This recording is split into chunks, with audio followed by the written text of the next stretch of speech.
mission of making sure that every single American believes that the American dream is achievable for them. So you talk with an optimistic message. Finally! Yes! Last baby! Not only in a religious sense, but that you want Americans to have faith in each other. I want to put up a recent factual poll about how Americans feel about things today. They say we are a dysfunctional family. 81% of them. Is it realistic to believe that you or any other Finally! can get Lance, baby! people back to a place where there isn't so much division? There's no doubt, Shannon, that when you look at that poll, that's one of the reasons why I think it's really important for us to come forward and have an authentic, sincere don't ever copy me, about bro. the goodness of America. In today's society, the progressive left is trying to make America into a grievance culture, when in fact we've always stood on the foundation of greatness. Our original sin can never define us, because the story of redemption is what we've been living for more than 50 plus years. The greatest story of progress in the world is American progress in the last 50 years. I wish we'd spend more time talking about the goodness of this nation and stop the cancel culture. Okay, let's talk about this positive message and talking about things like cancel culture. Will it work? The New York Times says this about your assets of being optimistic and possibly history-making as the nominee. Both those assets could prove to be a liability in today's Republican climate environment. Where voters rail against what they see as unfair favoritism toward people of color, and where activists may be more interested in anger than optimism. Everybody says they hate negative ads, they don't like the political sniping, but the numbers show us they actually work. So will this optimistic message work? Well, certainly, I think it's always working. America is a country founded on the concept of hope. Think about it this way. A world without America is a very dark place. America without faith is a nation without hope. So we definitely have to continue to work on the foundation that we have stood upon for the last 250 plus years. But in addition to that, we have to be able to contrast between why we are a great country and why the left wants us to talk about grievance. The fact They're trying to turn me into a girl.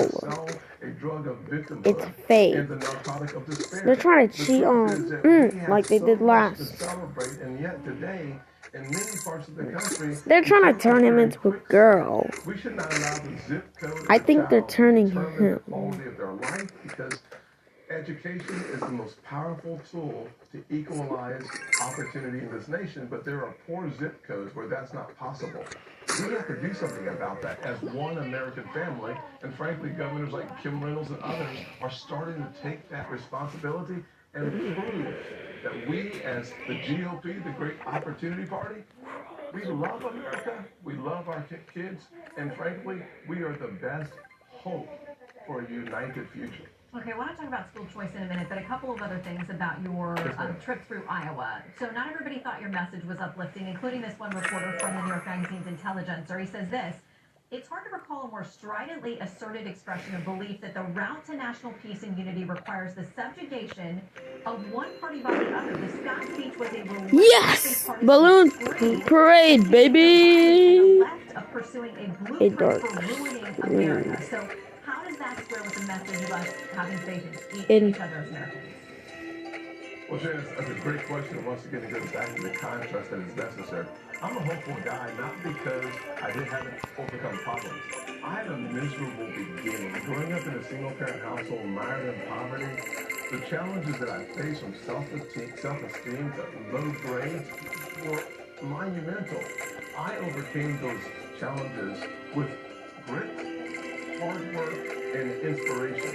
And so the truth is, the left today, they seems to be working on a blueprint on how to ruin America. If you wanted to ruin America, you would print and spend trillions of dollars, leading to the highest inflation we've seen in 40 years. Why is that negative to point out the fact that under Joe Biden's leadership, we've had the highest inflation in 40 years? Why is it negative to point out that we've had 4.5 million people cross our southern border illegally?